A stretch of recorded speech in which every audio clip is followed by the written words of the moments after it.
What's up, guys? We're rambling off about stuff. Are we already started? Oh, yeah, we already started. Oh, hey, what's up? Episode 138, and exactly 12 months. 12 episodes from now will be a year away. We'll be hitting our 150th episode. Make sure you tune in. Well, tune into all the episodes, not just 150. Yeah. Don't just leave us for a year and then come back. We need you guys in on this show more than you are. Yeah, YouTube's trying to shut us down. Just no, YouTube is not trying to. YouTube's trying to keep you guys from seeing the contents. We're bringing you quality airsoft content. So Matt's getting jump started here. He's got his coffee in him. I'm already been up since spending 2 hours in traffic. So we are ready to go. Yes, if you guys watched our last video, you'll know that our prompt was if a standardized rule set in Airsoft would improve Airsoft gameplay. Now, we filtered and sorted through and looked at all of your comments and all of the feedback provided in the comments section of that last insert video. If you haven't checked out that video, please go back and watch it so you have some context for this, and hit up the comment section. We always love reading your guys' comments and input in the comment section. No matter how random it is. Yeah, so throughout the episode, feel free to drop a comment in there and let us know if you agree or disagree. Without further ado, though, the Java's hitting strong. Let's get right into it. Okay, so what we wanted to really tackle in the prompt was that we wanted to talk about standardization of rules, and we kind of broke it down into a few different categories. So the first one I wanted to talk about was fields, field operations, indoor or outdoor, kind of your every weekend kind of game. It is a little frustrating when you have some indoor fields have different rules than other indoor fields. And if you go from, even in California here, even if you go from Game Pod to CQB City, for example, two fields that aren't too far away, it is kind of an issue. Or if you go from Tac City to N1, or if you go to any other indoor field in the LA area, it's really kind of hard to have the standard system apply. The reason we've broken out standard fields from Airsoft overall, milsim events and things like that is because you really are talking about two different styles of playing Airsoft. We'll talk about that later. Yeah. George makes some really good points. In a same region, you'll have fields that differ in terms of their rule sets. Now, we're not talking about FPS limits. A little bit. And the reason I say that, SS Airsoft was famous for saying that they use 400 FPS indoors versus other fields in the Georgia area or Texas area were using 350. Right. But most fields, indoor fields, use the same collective 300 FPS rule, and that's usually related to insurance. Right. So not a lot of people know certain rule requirements for all fields, whether they be outdoor or indoor fields, if they are a business, are required to have certain rules in place to get insurance to be an operating business. Mm-hmm. And one of those rules can be FPS limits, like a 350 FPS limit, depending on the area that they're in and what an insurance company requires. So sometimes hands are tied, which is, fair. But it is worth noting that having a unified rule structure like an FPS cap or a distance of engagement cap, or even something as simple as the effective range of a grenade. George, you were mentioning that... That's more talking about event specific stuff. I don't know if grenades are one of those things that some fields allow and some fields don't. Right. Especially with Thunderbees, for example, because of the noise aspect. And if they do allow it, does it only count for sound, or does it count as a kill, and under what radius? Yeah, no, that can be very confusing, and I also think that MED, or minimum engagement distance, can be very confusing. Mm-hmm. One of the things that I think, we all agree here at Evike is that indoor fields need to even actually start pushing towards lower FPSs. And the reason is because you want to expand the sport, and I think having younger players, female players who really maybe don't want to get welted up bleeding, maybe shooting at 300 FPS or at 1 joule would be beneficial. And if that's not your thing and you feel like, higher FPS is the way to go and no MED and all that, that's cool. But when there's no one left to play with, because they all don't want to play with you. It's a small little sliver of that aspect. If you remember Big Boy Sundays at Tac City, at the one that was closer to here, if you maybe have 10 people, if that was a big day. And a business can't support itself just having games for a small group of people. Yeah, and neither can the sport. So, I do think, and a lot of people, everybody talks about how like doing pistol only things are really fun. Do you think that maybe that has to do with the FPS a little bit and the fact that you can run more and get closer more and not have to worry about, am I hurting this player or am I not hurting this player? I mean, I would much rather play at 280 FPS or 300 FPS and have no minimum engagement distance and even have full auto games than have to worry about all the other rules and surrendering and all this kind of stuff. Because that gets very confusing, and you could be at one location that's one way and another location another way. It could even be difference in terms of what you're saying. You say surrender versus bang bang versus blah blah blah versus bunker. Right. And I think that's kind of what it boils down to. As a player, it becomes really, can become really annoying to have to change my loadout or change my platform just to go from one location to another. So having a standardized set of rules would mean that I don't have to change around my spring for my FPS or change around my style of play for every location that I go to, meaning that I would enjoy the same level of play no matter where I was playing. And that's just good for the hobby. Yeah. I mean, I understand that, especially with like outdoor fields, you want to provide a different experience. But in terms of my own personal experience, I know you as well, is they prefer closer engagement distances, stuff like that. You can even set that up in an outdoor environment with less land that's maybe more, more popular. You'd be surprised. I'm thinking of fields like Warp Tops that have like a big town in the middle of it. Sometimes some of that area is more fun to battle in than, say, shooting really long distances at bunker to bunker type of thing that are maybe 150 feet away, which you would need a 400 FPS gun, probably shooting full auto, to be able to actually hit that player. Well, it's a lot easier to see when you've hit a player and confirm your kill when you're closer anyway. It's you see it happen at Milsim events all the time where it's like, man, I swear I hit that guy who's 200 feet away, and the wind has blown your BB off course, but it started out going his direction. Yeah. But when you're closer up, those type of situations don't happen as often because you can really verify that you've hit them, and because of the closer distance, it's obviously you'll feel it more. Yeah, you'll feel it more. I think actually I've run into a lot less people arguing about hit calling when it comes to indoor fields or fields where it's really close, because you don't find that many issues versus outdoor. Like you go to an outdoor field game, right, with large engagement distances and full auto, everybody's saying everybody's cheating. Like it's actually really annoying of how much people complain about. It takes the fun out of the game. Yeah, it's just like, but you're probably just, like they'll be like, how am I not hitting you? Like I've literally been on outdoor games where you'll see the BBs dropping like 20 feet in front of you. You're just like, you're not hitting me, your BBs are falling short. Like, what do you want? Okay, so let's talk about milsims. Uh-oh. Who's charging batteries while we're filming? We're charging batteries in the studio. Hold on, this person brought up a pretty good point, and this was talking about the FPS and the MED. I just want to bring up really quick. This is XOA or X0A. Says, yes, absolutely. I think one set of rules to rule them all would do wonders for the sport. Getting every field and every event organizer to agree on these set of rules. Maybe not every event organizer. I understand that you want to have different flavors of events. You almost want to have sort of an airsoft government to decide, and vote on them. It'd be interesting for sure, but very difficult to implement in reality. I agree with that. They talked about specifically measuring in joules and not FPS, which I do agree with. I think joules needs to be we need to figure out a way to change the chronograph, change the way that we measure joules. Right. Well, so also kind of a follow-up to that is, everywhere else in the world, they kind of already do joules. Yes. It's here in the United States of America that we have such an infatuation with feet per second. Yes, we do. So maybe that's something we need to discuss kind of as a group, just as we discuss the need for deans in all guns. I know we've been pushing that for a long time, but maybe this is something that we need to lead the charge on, pushing for joules as a measurement of as an energy of airsoft guns as opposed to just the speed of the projectile.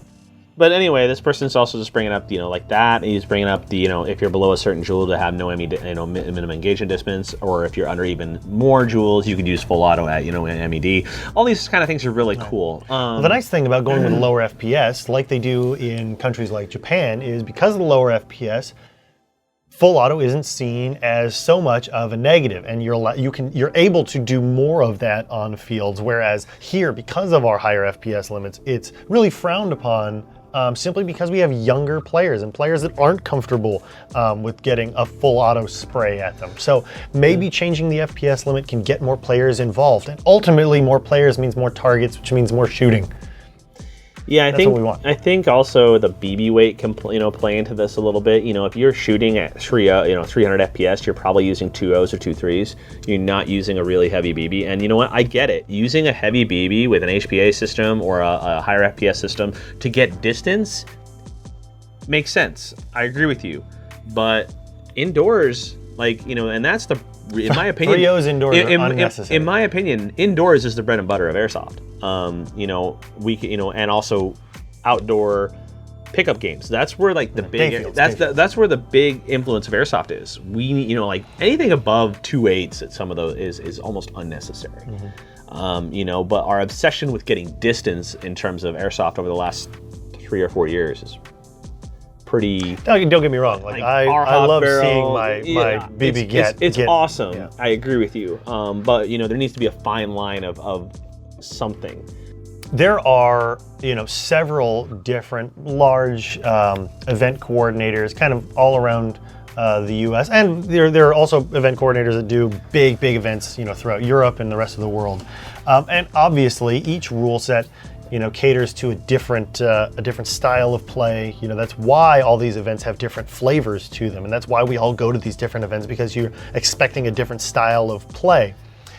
With that said, it can be difficult to get a group of friends together that can all agree to go to an event because someone's going to set up for such and such an event, or someone's going to set up for another event, and getting everybody on the same page can be difficult. There are certain events that I love the rule sets that have really expanded on things, and there are some that I think that can be improved. But ultimately, I think if we can get event coordinators to all agree on a base set of rules and then expand upon those with things that are unique to their event, there would be much less confusion from going from one event structure to another. And ultimately, I think that you'd have more players. Yeah, I think if for the basic rifleman, in terms of the basic rifle user, having one set joule limit for every single event would be very good. And also, I think that it should have some, everybody wants to hit the max of the FPS limit. Maybe encouraging players to not necessarily be shooting for the max. 20 FPS lower is okay. You're not getting that much bigger performance out of that 20 FPS. Yeah. You really aren't.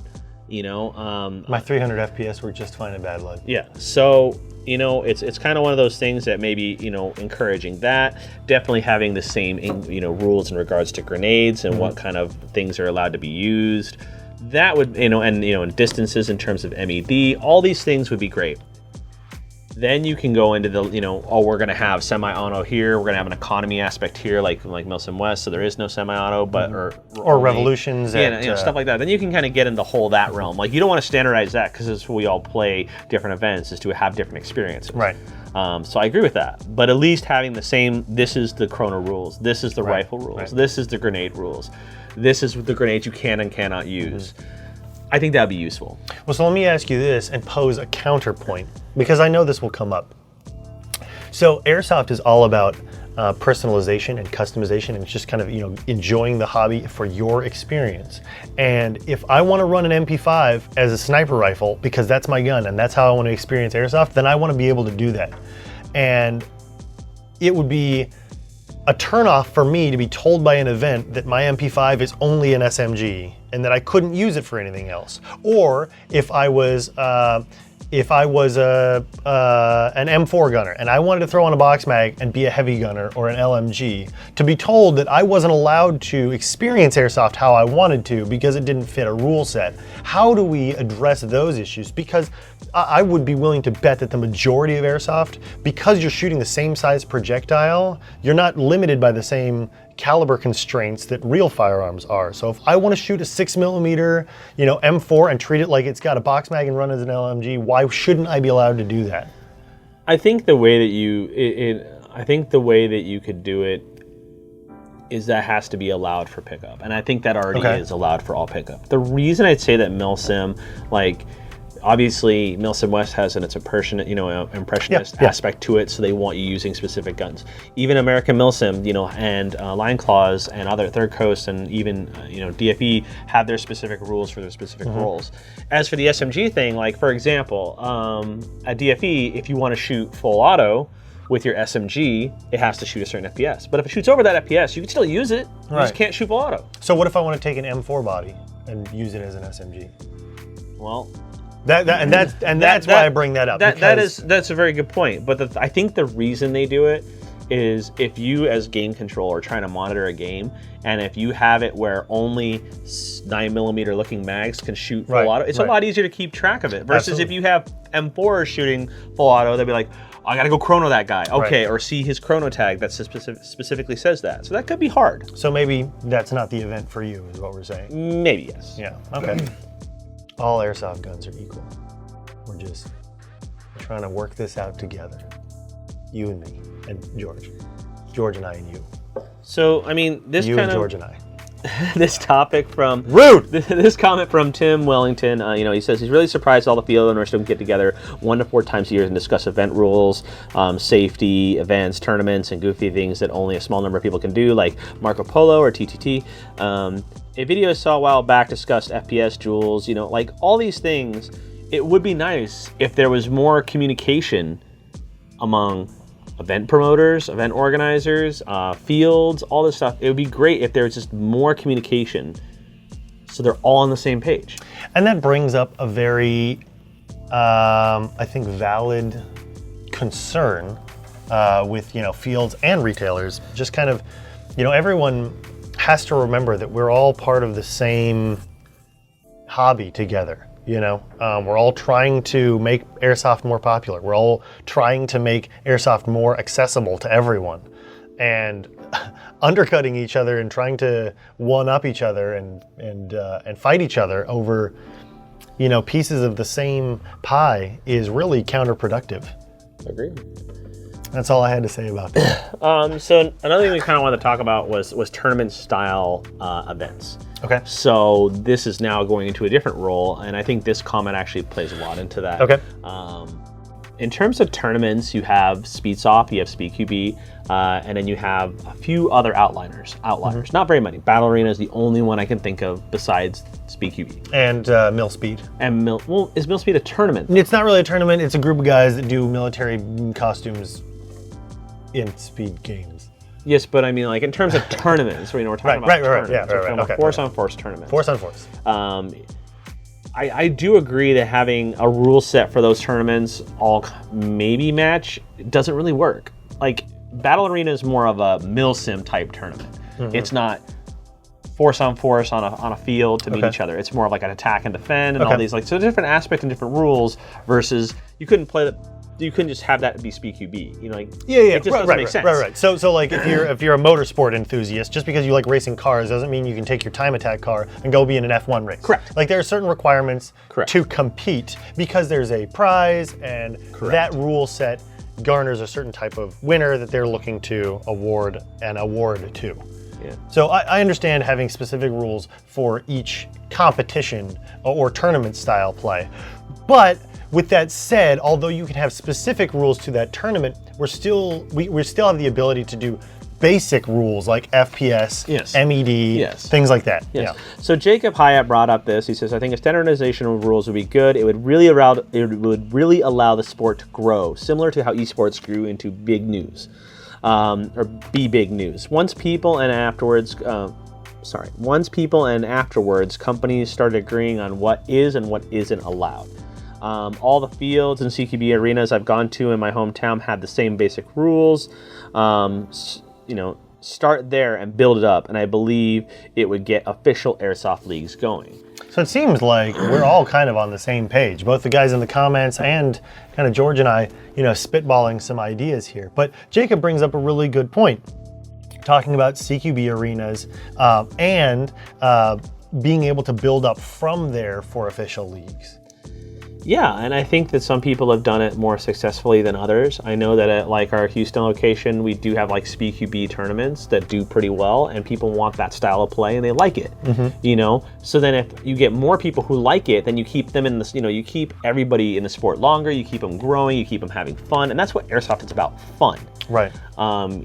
So I think that we're all on the same page of the rules, or at least trying to keep rules very similar. But it's also about getting manufacturers on board and and stuff like that, and getting everybody on board. And that's really hard to.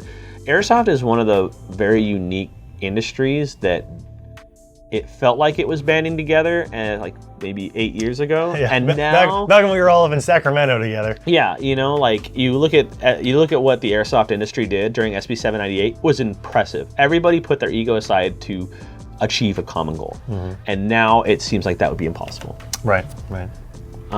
You know, to be able to work with everybody and have everybody respect this community. As a side note, we all need to stop referring to spring changes for lower FPS as downgrades. It's not a downgrade. Oh, that's it's really not a good. downgrade. It's a spring swap. It's an efficiency swap.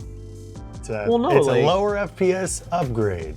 It's a shift in joules. It's a joule shift. It's not a downgrade. It's not a downgrade. That's like the biggest thing in airsoft. We need to stop. FPS does not mean quality.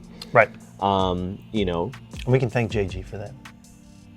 Yeah. For being able to produce quality guns that bang out 400 FPS for sub $300. And then everybody followed. Yeah. But then what happened was then lipos came to the market. That's the difference. That's really where it became different, because when you were using a 9.6 JG, it sounded very whiny. It was going do. You know, it wasn't. Now it's DSG setups and lipos and 14. Like what is it? 14.2? 11. What is it? 11 plus 3.2, that's 14.5. 14.5? Like a 14.5 lipo? Like, what is the point of that? Like, the brick is like the size, we had to put bricks the size of the old 9CAD batteries on our stocks for those guns. 3.7, it's 14.8. Wow, 14.8, sorry. that's ridiculous. There you go. Sorry, that's just ridiculous. Speed is everything. Yeah. And now you can't even use it. You just build it just to do it, and then that's it. I built one and never took it out. Well, Ryan built it. Yeah. You helped. Not really. You helped. I just told him what I wanted it to do. Yeah, but and then I balked at the fact that I had to use a large battery. So I just put it away. Anyway, if there is something in the video that we haven't touched on, or something that you think deserves more consideration, Or if you want to argue some more. yeah, or if you want to argue with us and tell us that we're both wrong and we have no idea what we're talking about, very hit us up in possible. the comments section, put a comment in there, state your opinion, you know, get the conversation going, because really that's what makes this so much fun. You guys are part of the Not So Round Table, and we want to hear what you have to say. Now, in closing, you want to hit them with your October prompt? Our October prompt, which was decided by nobody. I'm just kidding. It was actually inspired by the video with T-Rex Arms and Liku Tactical, who is a famous airsofter, well, famous now, airsofter from Japan, who came to the United States to fire real firearms for the first time, and basing everything that he knew on having trained with airsoft guns and doing dry fire training for like 3 years straight. So here's your prompt. Does airsoft translate into real firearms training? So whether you're a real firearms enthusiast, you've used real firearms, or you've got an opinion having no experience with airsoft, with firearms or airsoft, hit the comments section up. Let us know what you guys think. Is there a parallel between airsoft training and real firearms? And in what ways can you see it benefiting your real firearms training using airsoft as a training tool? Or not? Let us know. We'll See you next guys next month. month. Yeah. All right, thanks, guys.